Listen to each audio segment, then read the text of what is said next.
What can you tell me about the evolution of Jessica Jones? I mean, it was at ABC at one point, or ABC Family, was it? No, ABC Studios for ABC Network. Right. And Jeff Loeb had brought me the book, which was incredible, and we developed it initially for the network, and ultimately, I think tonally it just wasn't quite the right fit. And then Jeff disappeared for a couple of years, threatening to do something with it, and then came back, and suddenly he had, behind the scenes, had done this huge deal with Netflix. Right. And in retrospect, it must actually be gratifying that that's the way it all went down, because it really is a show that is designed for something like Netflix, isn't it? Yeah, it was really, it was disappointing at the time, but in the end, it all worked out exactly as it should have. What can you tell me about Jessica? What do you think makes her such a important and alive? She really feels like an alive character when I was watching the show last night.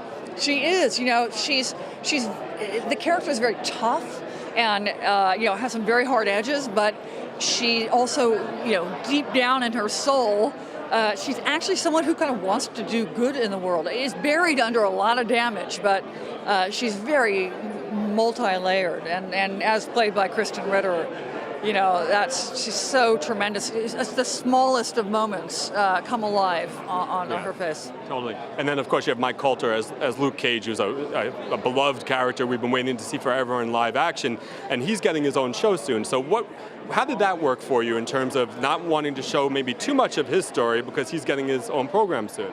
Yeah, originally I had a lot more story for him, and then Jeff sort of pointed out, well, he's got his own show, so the origin story stuff, that's all the stuff of his show, and initially I was completely freaked out about it, but then it actually ended up being much more appropriate. The show is Jessica Jones. It's not the Jessica and Luke show. It's Jessica Jones. So his role in the story is very much as it relates to Jessica and their handcuff, their entanglement. Right. And then in terms of just sort of pushing the adult nature of it, were there any times when Marvel or Netflix came to you and said, you're going too far now, we can't do that? I wanted to drop some F-bombs. I so wanted to do that, but that I couldn't do. Other than that, absolutely not. And maybe the nudity too. We weren't allowed to go. Okay. But I think many things are so much more titillating, with the less you see in some ways. Absolutely. And having just, like I said, I just watched some of it last night, I actually thought there were F-bombs, so the feel of it has that adult edge, I guess. It's Kristen Ritter.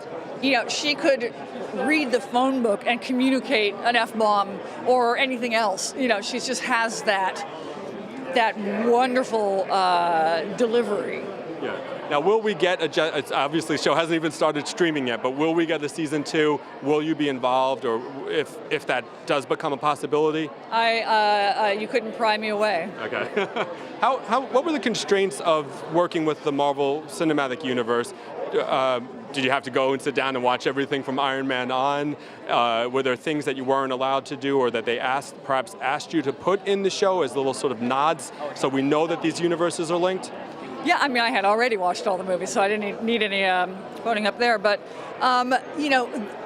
they are the keepers of the universe, and they know it so intimately that, Jeff would bring us these, here's this character. What if we actually named her this? Or what if we bring in this character? You've got a bad guy, we do, So, yeah, he was a great source of ideas for us. Yeah. And I guess Patsy the character of Patsy has taken the place of Carol Danvers, essentially. Yeah. Can you just talk a little bit about that adjustment? Because obviously Carol Danvers is meant to exist in the world of the Avengers eventually, I guess. Yeah, but back when it was at ABC Network, I did use Carol Danvers. But between then and when it ended up on Netflix, the MCU shifted, and it also shifted away from the universe in the book. So in the book, the powers are sort of very out in the open, and the themes of that are about the other. And in the cinematic universe, that's not the mythology. So there was a lot that I had to move away from, just in terms of sheer plot. Sure. And Carol Danvers got her own movie. But as it turned out, It was really, Patsy Walker ended up being an a much more appropriate fit with Jessica. It was better that there was someone, that her best friend was not someone with powers. Right. It actually ends up being a really great mirror for her. Yeah. And yet, of course, the true comic book nerd knows that Patsy Walker eventually could wind up putting on a costume or something, right? So, I suppose, she could. Time will tell. Is there anything you could tell me about Dave? We've heard how great David Tennant's performance is as Kilgrave. Is there anything you could tell me about how you brought that performance out on the page, or like how that worked once David was cast in the role?